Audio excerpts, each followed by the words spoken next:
Hello, আসসালামু আলাইকুম guys, আপনারা সবাই কেমন আছেন? আমি আর আমার দুই ভাইয়া আছে, আমরা একসাথে ডিউটি করে আমরা দুই ভাই এখন তিন ভাই এখন ঘুরতে যাচ্ছি। ভাই আপনি কিছু বলেন, আমরা কোন জায়গা আছি, ঠিকানাটা একটু দর্শকদের হাই যদি বলে দিতেন। গাইস, আসসালামু আলাইকুম। সৌদি ন্যাশনাল ডেতে আমরা ঘুরছি হলো আল ইয়াসমিন। এটা হলো সম্ভবত 5 নম্বর, সঠিক জানি না, আমি এখানে নতুন।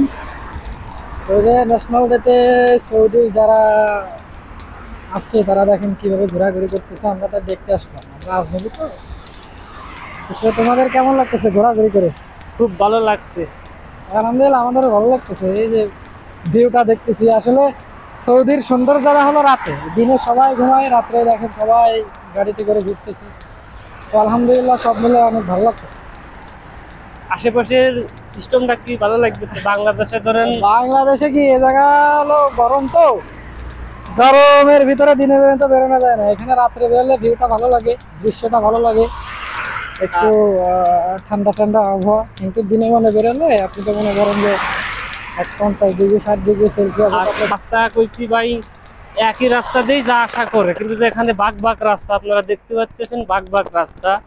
এবং আবার বাংলাদেশে পাওয়া যায় ইজি বাইক, বাইসাইকেল, রিক্সা, মোটর সাইকেল, বিভিন্ন গাড়ি। কিন্তু এখানে আপনি দেখতে পাচ্ছেন খালি মাইক্রো রয়েছে। এই দর্শকরা যদি একটু বলছেন পুরো ক্লিয়ার। আসলে এখানে আমাদের বাংলাদেশ হলো তো মুখ মাফি, কিন্তু আরবিরা, সৌদি আরব, যারা বাইরে বাইরে দেশ কান্ট্রি গুলো আছে, এরা তার মুখ মাফি না। এখানে কোনো রিক্সাও পাবেন না, কোনো ভ্যানও পাবেন না। এখানে পাবেন বড় বড় ট্রাক আছে, যেরকম খোয়া টানে, পাথর টানে, এইগুলা। আর আপনি যাতায়াতের জন্য প্রাইভেট আছে, কিন্তু আপনি কোনো সিঙ্গেল গাড়ি পাবেন না, রিক্সা পাবেন না, ভ্যান পাবেন না, অটো পাবেন না। এই কি যাক ভাই। তাহলে এই পর্যন্ত এই ভিডিওটা শেষ করলাম। ভালো থাকেন, নতুন নতুন ভিডিও হিসেবে পাওয়ার জন্য লাইক শেয়ার কমেন্ট করুন। ধন্যবাদ।